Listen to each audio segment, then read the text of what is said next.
exclusive photographs, by far the best yet, are in from the Titanic. For most of this century, When the first images of the Titanic shipwreck appeared in September 1985, the world stopped. People were glued to their TVs, watching the legendary ship reappear after more than 70 years. Where did the Titanic sink, you ask? It's located about 400 miles off the coast of Newfoundland, Canada. This so-called unsinkable ship rests in complete darkness, about 12,600 feet below the surface. Yep, that's how deep the Titanic is. But even after such a long fall down to the ocean floor, the front part, known as the bow, still looks surprisingly intact. I mean, the railings were still there, the anchor chains too, even the elegant curves of the hull you might recognize from old photos. But the news barely mentioned the stern back then, and there's a reason we still don't talk much about it. You see, these images were about more than just capturing mesmerizing and eerie footage. They were proof of what really happened when the Titanic sank. We were finally getting some answers about this 1912 disaster, when more than 1,600 people lost their lives. And before you Google how many people survived the Titanic, I'll tell you, 706. Among those survivors, several claimed they saw the ship break apart as it went down. Others insisted it sank in one piece, and in the end, investigators agreed with them. Back then, official reports concluded that Titanic had gone down intact. So, for 73 years, that was the official story, until we finally saw the Titanic at the bottom of the ocean. When the Titanic underwater photos were released, they confirmed it. Yes, the liner really did break apart as it sank. And if we've just seen those images of the bow, that means the stern must be around there too, right? Well, kind of. I mean, we did find it. It's located about 2,000 feet away from the bow, lying on the ocean floor. So yes, it exists. But why doesn't anyone ever talk about what happened to the stern of the Titanic? Well, there's a big reason for that. See, the bow, even after all the damage from hitting the seafloor, still looks recognizable. Many of its interiors are surprisingly well preserved, and it's lying as if the ship was continuing its voyage. But the stern is destroyed. Today it's more like a twisted tangle of steel that barely looks like a ship at all. Only the parts that are more resilient, like the propellers, reciprocating engines, and rudder, have managed to hold their shape. But the rest of the stern section is melting into the seafloor. Yet, to understand why it's in such a terrible state, we need to go back to that freezing night of April 15, 1912, the night of the Titanic wreck. Just hours before the tragedy, Titanic was still sailing smoothly across the cold North Atlantic. The stern was alive with people, families talking, music playing, life going on as usual. This is where the room for passengers with the cheapest tickets were located. That's why third-class travelers were also known as steerage passengers. But the stern wasn't only for passengers. It also contained many of the ship's storage areas, including cargo holds, baggage rooms, kitchens, crew quarters, and even the engineering spaces. And hold on to that info, it's going to be important in a second. So let's jump straight to when the liner struck the iceberg.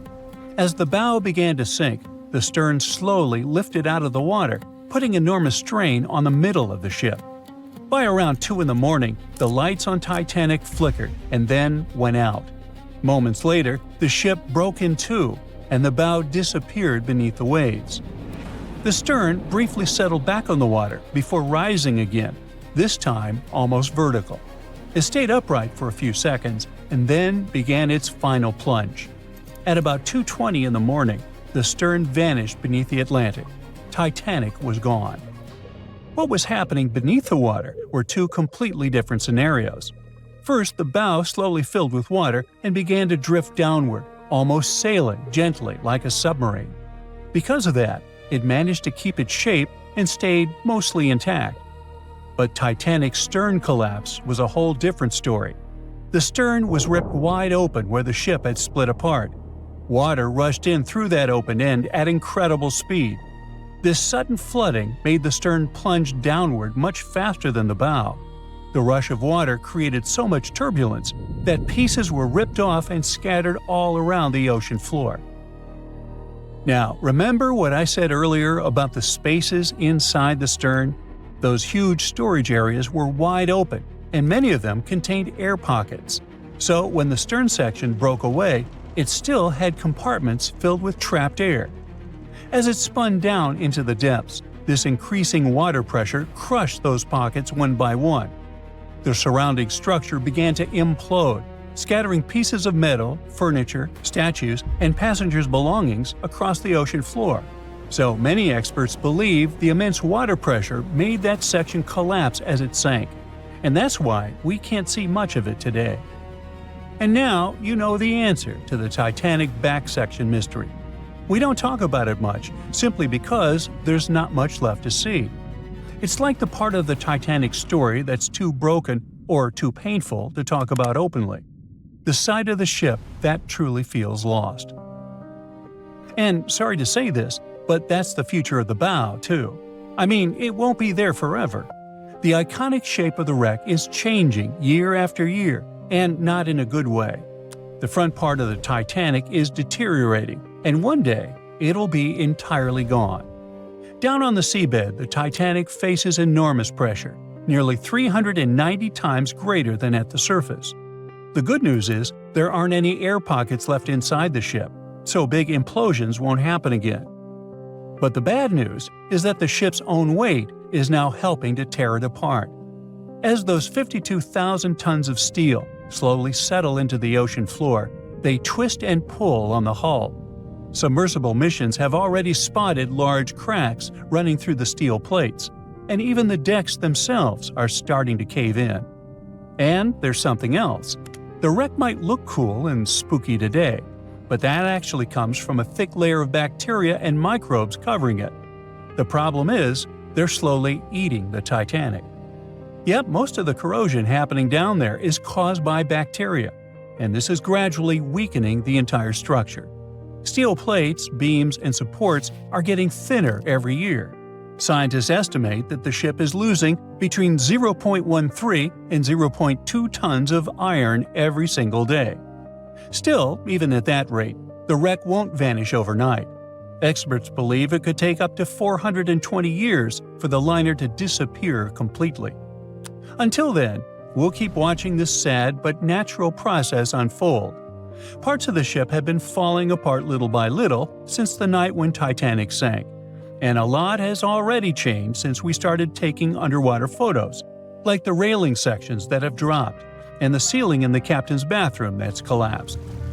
That's why so many expeditions are now focused on capturing footage and detailed scans of the Titanic shipwreck, to preserve its memory before the ocean takes it all. It's our way of keeping the story alive, even as time and nature continue their quiet work. Maybe those hungry bacteria can take a break from their buffet, so that Titanic can rest in peace with many more years to come.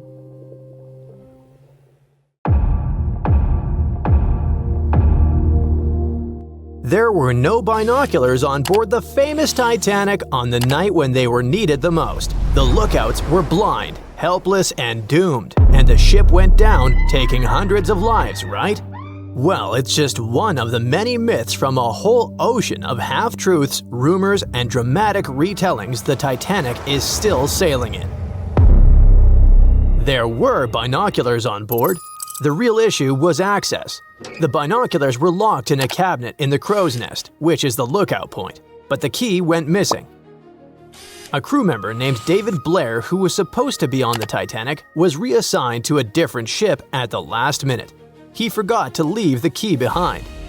The key to saving hundreds of lives, literally, was sitting in his pocket far away as the Titanic was going down. But we'll never find out what would have happened if the key had been there. The sky was clear that night, but there wasn't a moon to light the way, and there was no wind, so the sea was glassy, and there were no ripples, which are the usual warning signs of icebergs floating around. Then there's the idea that the Titanic was racing across the Atlantic to break a speed record, but historians disagree. The Titanic's crew knew there was ice out there, but instead of slowing down, they just kept going. cruising around 22 knots. That's only a couple of knots slower than her top speed, but the Titanic wasn't being pushed to her limits. Many of her furnaces weren't even fully stoked. And it was normal practice for that time to just keep going and trust those on the lookout to spot the ice before the ship hits it. Those massive Atlantic liners weren't about taking it easy. They were about being perfectly on time. Ships like the Titanic were basically the express trains of the sea, and any delay would have been a PR disaster. So, yeah, they knew the risks, but didn't think it was a big deal. After all, plenty of ships had close calls before and came out okay. They didn't see ice as a huge threat those days, and weren't even afraid of head-on collisions. And have you heard that the White Star Line, the company that owned the Titanic, marketed it as unsinkable? In 1910, the company was hyping up their two new ocean giants, the Titanic and her sister ship, the Olympic. Their ads proudly declared these ships were designed to be unsinkable. What the company meant by it was that, on paper, the design should keep them afloat. Later on, they even had to clarify that they never promised the ships were actually unsinkable. By 1911, before the Titanic even hit the water, magazines were already running wild with the idea. Writers were calling her practically unsinkable, pointing to her fancy new watertight compartments as proof. And just like that, a legend was born before the ship even left the dock.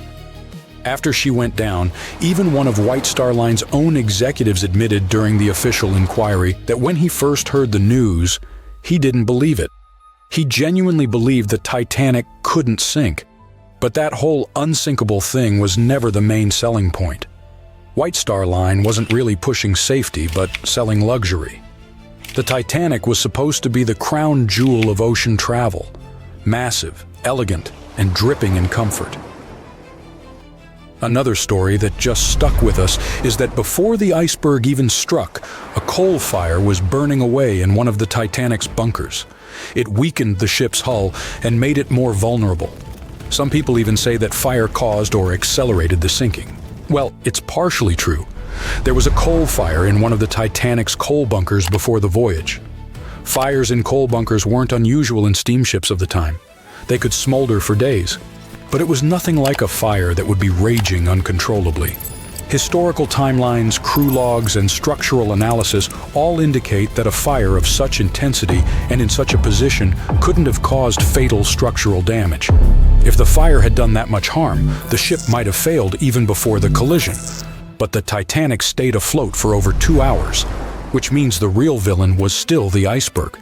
Another twist to the fire story is that it could have distracted the crew, preventing them from dealing with the iceberg situation properly. That sounds more plausible, but still, that's not the same as saying the fire was the real culprit.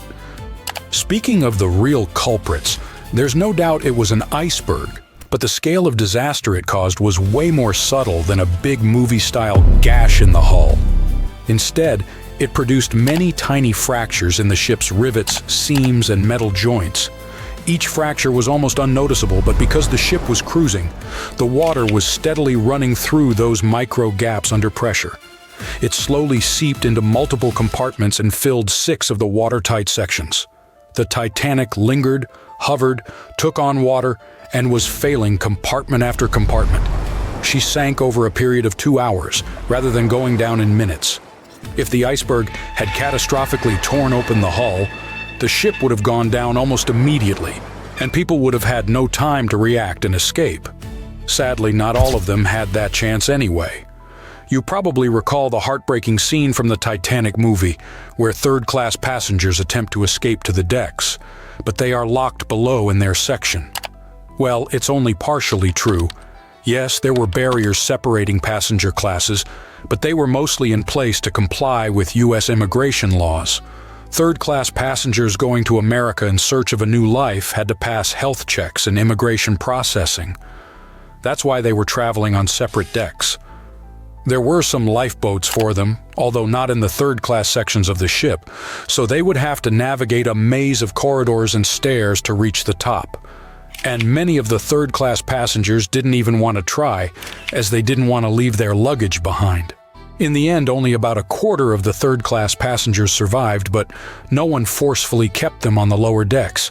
Now let's switch gears and discuss the Titanic facts that people used to deny or overlook, but which have since been proven true. For example, most deck plans and diagrams you've seen in Titanic documentaries don't show a hidden deck down under the waterline called the inner bottom.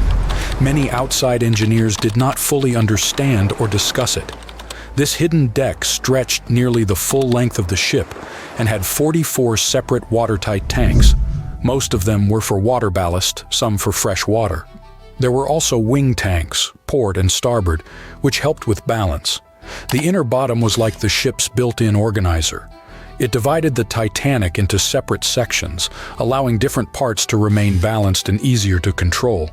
It was designed to stay afloat with up to 4 of the forward compartments flooded. Sadly, the rendezvous with the iceberg opened 6 compartments, and you know what happened next. And finally, my personal favorite Titanic myth is that the ship split cleanly in half, like some Hollywood action scene. Blame James Cameron for that one. We all cried when we saw it, but reality was way uglier. For many years after the tragedy, survivors couldn't all agree on what they saw. Some said the ship went down whole. Others swore it broke apart. No one believed the second group until the scientists found the wreck in 1985. Then, they finally confirmed the truth that the Titanic had indeed broken in two, but not neatly. The metal twisted, tore, and shredded as the stern lifted into the air, and 2 opposite forces ripped it apart. And to make it even more tragic, the people were still clinging to the back half when it snapped and plunged into darkness. Titanic. The Titanic. The Titanic. The Titanic. Titanic. The Titanic. The Titanic. Titanic. The Titanic. Congratulations! You can now forget everything you've seen in the movies or everything you've read in books and newspapers and heard from people. Now we have the most detailed and reliable study of the famous sunken ship. A large-scale Titanic 3D scan allows us to see in fine detail everything that happened during the disaster. And rest assured, there was a lot going on there that you've never heard of. Are you ready for Titanic new discoveries? Let's go! There's a fat chance, or a thin chance, take your pick, that there are no people here who haven't heard of what happened. But just in case, here's the quick backstory. On April 10, 1912, the giant cruise ship Titanic sailed from Southampton, England to New York City. 4 days later, the ship collided with an iceberg and sank in the freezing waters of the North Atlantic. It was one of the most tragic and biggest disasters in the history of sea voyages. Since then, the wreck of the giant ship has been lying under a layer of icy water. For decades, people wanted to get the ship from the bottom many times, but they never fully tried. Passenger stories, documentaries, and books have given us a complete picture of what happened. But the only witness that can tell us about those tragic events is the ship itself. And some people decided to ask it about that night. A group of experts, oceanographers and cinematographers, recreated a virtual version of the events and showed it in the documentary Titanic: The Digital Resurrection. This is the most detailed digital reconstruction of how the Titanic sank ever made.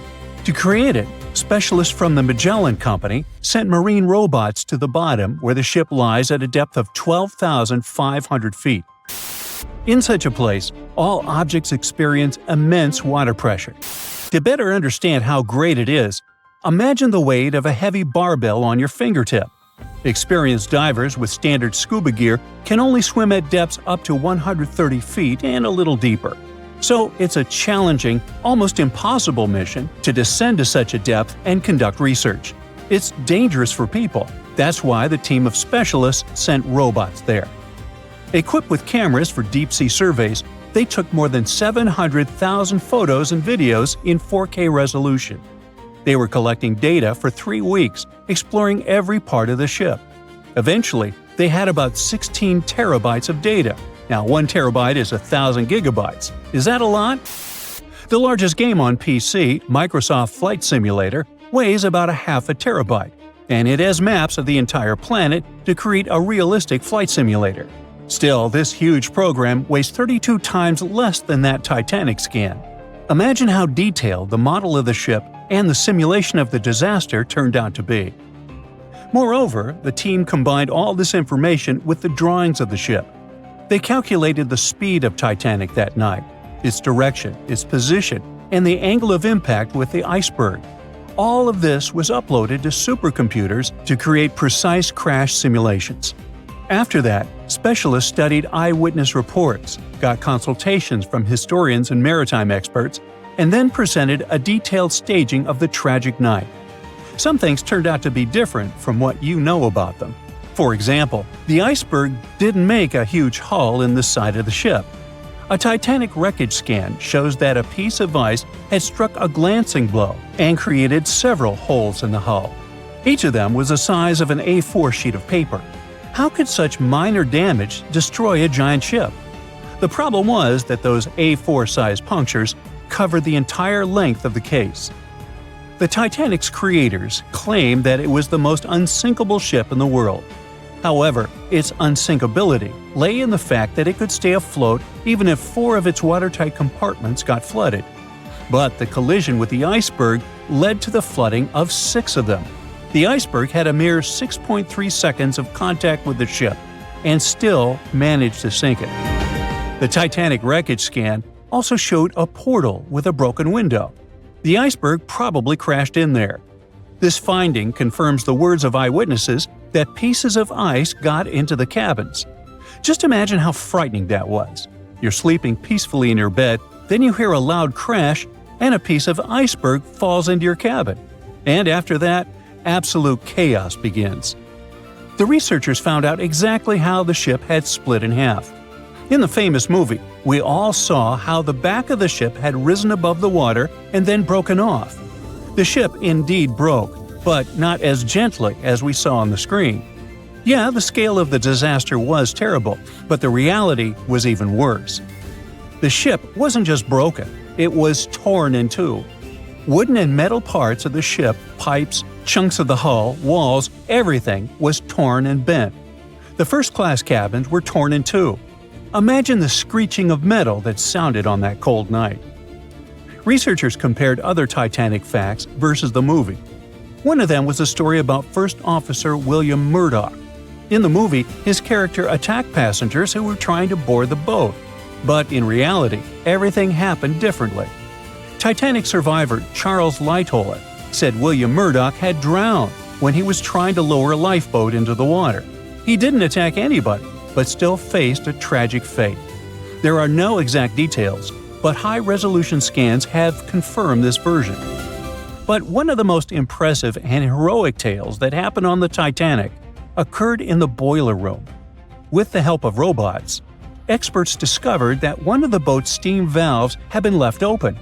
This finding only confirms eyewitness stories that the engineers stayed in the boiler room for more than 2 hours after the collision with the icebergs. This group of brave people maintained a power supply until the very end. Why did they do it? Proper lighting on the Titanic helped people safely lower the boats onto the water.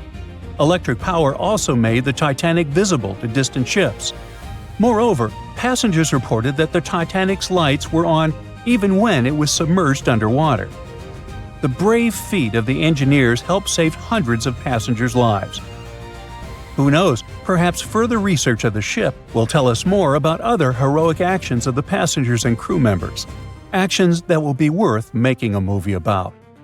In addition to studying the ship, the researchers also scanned the seabed around the wreckage, where not only parts of the Titanic, but also personal belongings of passengers, including gold coins, pocket watches, combs, shoes, and so on, were scattered. By the way, many of those items have been raised from the bottom and sold at various auctions. You can also see some artifacts from the ship in specialized museums. One of those is called Titanic Belfast and is located in Northern Ireland. It is open to the public.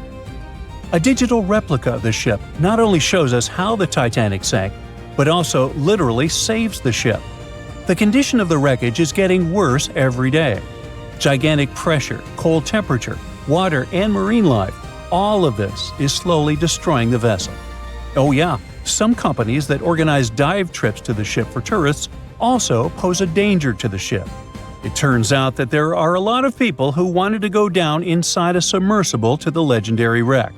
As a result of some of these excursions, parts of the ship were damaged. Experts predict that within the next 40 years, the unlucky liner may disappear completely. Fortunately, the Titanic 3D scan has provided such a level of detail that you can imagine walking inside it. This means that the tragedy will never be forgotten. Of course, 10 videos like this one won't be enough to cover the full scope of the work that the filmmakers have done. Fortunately, the documentary, Titanic: The Digital Resurrection, is available for viewing. You can watch the movie and also study the 3D models of the ship. Who knows? Perhaps you can make new discoveries.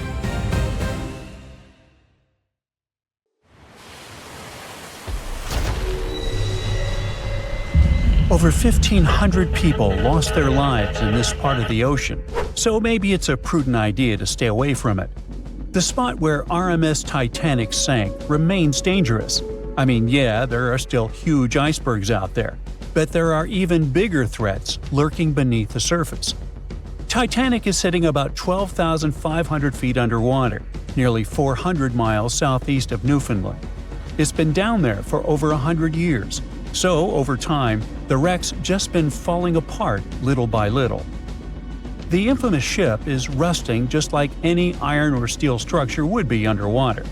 Chemically, when you mix iron, oxygen, and water, that combo sets off a reaction that creates iron oxide, and that's what leads to corrosion. So, steel plates, beams, all that stuff is getting weaker. Parts of the liner are caving in, like the ceiling in the captain's bathroom and a section of the railing that collapsed not too long ago. But in the case of Titanic, a lot of that corrosion is actually being caused by iron-eating bacteria. When the Titanic sank, it split into two big pieces, the bow and the stern, which landed nearly 2,000 feet apart on the ocean floor. And now both pieces are covered in this biofilm, a living blanket of bacteria, marine fungi, and all sorts of other microbes. Over time, microbes feeding on the ship's iron have created these things called rusticles, and they are actually speeding up the wreck's decay. Scientists say the stern is breaking down way faster than the bow, mostly because it took more damage when the ship sank. And now, thanks to all that bacterial activity, the stern could be deteriorating as much as 40 years ahead of the bow. So yeah, microbes have been thriving and flourishing down there. If you are a germaphobe, that probably sounds like a total nightmare. But honestly, it's not that bad. For one, they don't even look gross. These rusticles actually look kind of cool, like ice crystals or tiny diamonds clinging to the wreck. And don't worry, you are not in danger. As long as you keep a safe distance from the wreck, no direct contact, and definitely don't go poking around inside, there really is no risk. Speaking of getting dangerously close, we've got to mention the Titan submersible disaster. You know, the one that catastrophically imploded back in 2023 during a trip to the Titanic wreck. Sadly, all 5 people on board lost their lives. Even though this trip was sold as a tourist adventure, going that deep in the ocean is no joke. It's terrifying, cold, and dark. Sunlight gets absorbed by water and can't reach much farther than about 3,300 feet below the surface. Past that point, the ocean is in total darkness all the time. Titanic lies within a region known as the Midnight Zone for this very reason. The few brave people who have visited the wreck say the descent takes over 2 hours through complete darkness. Then, out of nowhere, the ocean floor just pops into view, lit up by the submersible's lights. The second big challenge is actually finding the wreck. At that depth, navigating is no easy task. When you reach the bottom, you really don't know exactly where you are. You're just kind of fumbling around in the dark, knowing that Titanic is somewhere down there, but you can't see it. However, detailed maps of the Titanic site, made from decades of high-res scans, really do help. As the wreck starts to come into view, they can use those maps to stay on track. Plus, sonar and sensors let the crew notice features and objects even if they're way beyond the sub's tiny light pool. For example, the Titan submersible had a sensor called the Doppler velocity log. This one sent out sound waves to measure how fast the sub is moving and how deep it is, based on its distance from the ocean floor. Still, passengers on previous trips to Titanic in this submersible have said how tough it is to find their way once they reach the ocean floor. And we can't forget about the pressure. The deeper you go in the ocean, the more pressure the water puts on everything. And the pressure is crazy high at the Titanic's wreck site. To put it into perspective, it is about 200 times the pressure inside a car tire. That's why submersibles need super thick walls to handle it. So yeah, the water around Titanic has creepy microbes, pitch-black darkness, and insane pressure. But there is one more thing happening down there, and that's unpredictable currents. You're familiar with them. I mean, when you swim in the sea, you can usually feel the currents pulling you from side to side. But the deep ocean has its own set of underwater currents too. They're not as strong as the ones you feel on the surface, but they can still move massive amounts of water around. These currents can be caused by things like wind, differences in water temperature and salt, and even strange storms down on the ocean floor called benthic storms. They can get intense and stir up the sea bottom. Now, like I mentioned earlier, the Titanic wreck is in two big pieces, the front and the back, and researchers have been checking out the seabed of the surrounding area. One part of the wreck is near this cold underwater current called the Western Boundary Undercurrent. It flows south and moves mud and sand along the ocean floor, creating ripples and patterns that show how strong or weak the current is. Most of the time, the currents there aren't very strong. They even found sand ripples near where all the Titanic debris landed, like furniture, coal, and just random stuff from the ship. And those ripples are showing a current flowing from east to west. But inside the main wreck site, things get a little wilder. The water flows more from northwest to southwest, probably because all the huge chunks of the ship are messing with the flow. Around the south side of Titanic's bow, the currents get unpredictable too. They keep switching directions, from northeast to northwest to even southwest. It's like the ocean's just doing its own thing down there. Experts think that over time, all this shifting water is going to slowly bury Titanic under layers of mud and sand. Little by little, the wreck could just fade away and disappear beneath the ocean floor. Alright, now it's time to get to the obvious issue here: icebergs. Yep, they're still a problem for ships today. In 2023, around 380 icebergs flowed into the busy shipping routes between North America and Europe. That's a problem. You see, the bigger the iceberg, the easier it is to spot and avoid. Smaller ice is a lot harder to detect, though it's no less dangerous. And that's because the most dangerous part is underwater, where no one can see it. Think about the iceberg that sank Titanic. Passengers saw about 100 feet of it above the water, but it's believed that's only 16% of its total size. Experts say the rest, hidden beneath the waves and much larger than what's visible, could stretch down several hundred feet. Now, the good news is that, unlike Titanic's day, we have much more technology now to spot icebergs in time. Modern ships have radar and satellite imagery that can pick up icy threats hiding in the dark. Some vessels even use sonar and thermal imaging to see through fog, helping the crew to spot icebergs above the surface. GPS and AIS pick safer routes, and monitoring centers around the globe send out real-time alerts, like having a personal iceberg spotting assistant. So, yes, it is a massive upgrade from just relying on binoculars. You won't have to worry about icebergs on your next cruise vacation, even if it passes alongside Titanic's route. But just to be extra safe, try not to travel with anyone named Jack or Rose, and never play the violin while on board. Just saying. By April 1912, the Titanic was the most expensive and unsinkable ship in the world. These days, the sunken Titanic is associated with some of the most expensive expedition tours in the world. Despite the terrible tragedy, people have built profitable businesses using the famous ship, and these businesses can be very dangerous.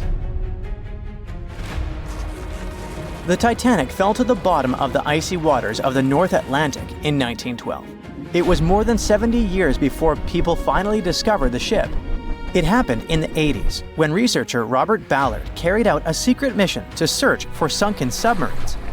In addition to his mission, Ballard also wanted to search for the wreckage of the Titanic if he had the time. In short, he did find the Titanic.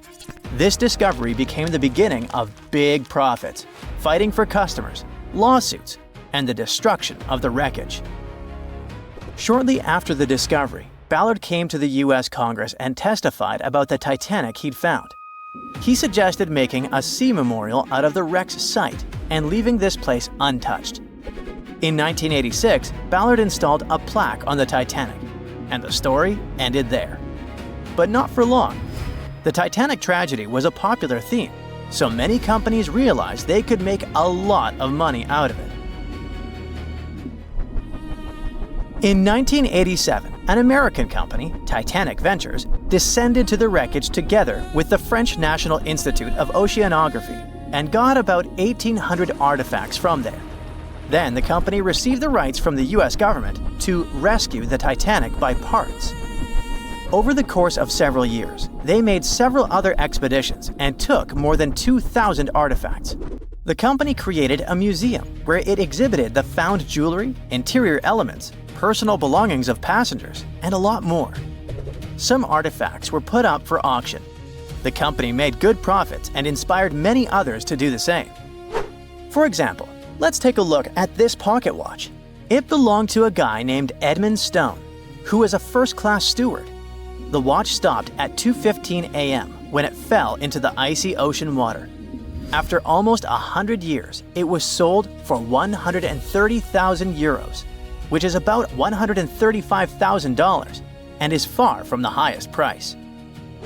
Another item is the Titanic's ship plan. This is one of the most authentic artifacts from the ship, and it had a practical use. Experts used this blueprint to investigate the wreckage. It helped them understand where the iceberg had struck the Titanic. This plan was sold at auction for $320,000. Do you remember that moment in the movie when the ship began to sink and the violinists started playing their last song? It was actually true. There were real musicians on board who were playing till the end. One of them was Wallace Hartley. Unfortunately, he didn't survive the disaster, but his violin did. Even though it's impossible to play it, it was sold for $1.5 million. In general, as you understand, the hunt for the Titanic's artifacts turned out to be quite profitable. Then, director James Cameron came down to the Titanic. In 1997, he released his famous movie with the same name, and the popularity of the Titanic soared. Collecting the artifacts was no longer so interesting. People wanted to go down to the famous ship on their own. The high demand provided a good supply. In 1998, British company Deep Ocean Expeditions organized tours to the Titanic for only $32,500. From that time until 2012, the company conducted 197 dives to the wreckage of the ship, and during this time, the ticket price doubled. The company, Titanic Ventures, which was the first to get an artifact from the sunken ship, later received the name RMS Titanic Inc., and it sued Deep Ocean Expeditions because it believed that its exclusive rights to salvage the ship's artifacts prevented other companies from conducting underwater tours. RMS Titanic won the court case and banned Deep Ocean from conducting expeditions, but this decision was overturned in 1999. In short, litigation and fights between competitors began. People continued to go down to the seabed to see the legendary ship. There were other companies that organized their own tours. Tourists descended to the Titanic inside underwater bathyscaphs. In 2001, an American couple had a wedding inside an underwater vessel that floated next to the Titanic deck. The profit was growing, customers were coming, and everything was fine. Not counting the Titanic itself. The more tourists came down to the ship, the more damaged it got. People wanted not only to see, but also to touch the wreckage. The bathyscaphs could accidentally hit the ship and break apart its parts. The churning of the water caused by boat propellers could also damage the old ship. During one expedition, a bathyscaph crashed into the Titanic, but those who did it kept silent about this incident. In addition, the seabed where the ship lies is littered with garbage. Bottles, chains, weights, nets that people left during rescue operations and tourism. More than 100 years after the tragedy, the Titanic has finally received UNESCO protection. This means that many countries have received the right to prohibit going down to the Titanic, taking artifacts from there and selling them. The saddest thing is that this hype around the Titanic led to another tragedy. In 2023, OceanGate Expeditions conducted a tour on a submarine with 5 people. This was the famous Titan bathyscaph you've probably heard about. So, the Titan began its dive to the Titanic, and after 1 hour and 45 minutes, communication with the bathyscaph was lost. Something broke in the boat, depressurization started, and in a split second, the huge water pressure crushed the Titan. Despite the danger of such a dive, there are many people who want to go on an expedition to the Titanic to see the ship with their own eyes. They're not even deterred by the price of such a tour, which has increased by several times. But for those who don't have several $100,000, oceanographers and divers have created a digital copy of the sunken Titanic. Using a computer, you can visit the ship, walk through its halls, cabins, and deck. The copy has preserved some parts of the ship which don't exist anymore. For example, the famous railings on the ship's bow where Leonardo DiCaprio hugged Kate Winslet have recently collapsed. And you can also visit museums dedicated to the Titanic. There, you'll see various photos, elements of the ship, personal belongings of passengers, and many other artifacts. Anyway, if you have a lot of money and you still want to go down to the Titanic, think twice. And in general, ordinary scuba diving is a rather dangerous thing. These are the problems it can cause. When you dive underwater without preparation and come up too fast, you're likely to encounter decompression sickness, which is also called the bends. Due to the rapid decrease in the pressure that surrounds you, nitrogen bubbles move through the body and might cause paralysis, severe discomfort, spinal cord damage, and many other troubles. Wait a minute, what are nitrogen bubbles doing in your body anyway? Your cylinders contain compressed gas that consists of nitrogen and oxygen. And when you inhale this substance and the pressure around you sharply decreases, nitrogen accumulates in bubbles. According to Henry's law, the solubility of gases in a liquid is directly proportional to the external pressure. The liquid is flowing in your veins and arteries, and the external pressure is tons of seawater around you. Any change in your body pressure can also cause loss of consciousness, and underwater depths are not the best place to faint. Check out on YouTube what happens to people who don't adhere to safety regulations and experience the bends. You'll see that this is a rather unpleasant feeling. What if you get a bad instructor, or you panic and start rising too fast? Or the depth might turn out greater than you expected. Of course, when you're inside a bathyscaph, looking at the Titanic through the window, you feel much more comfortable. But if you're going to scuba dive to big depths, good preparation is vital for you.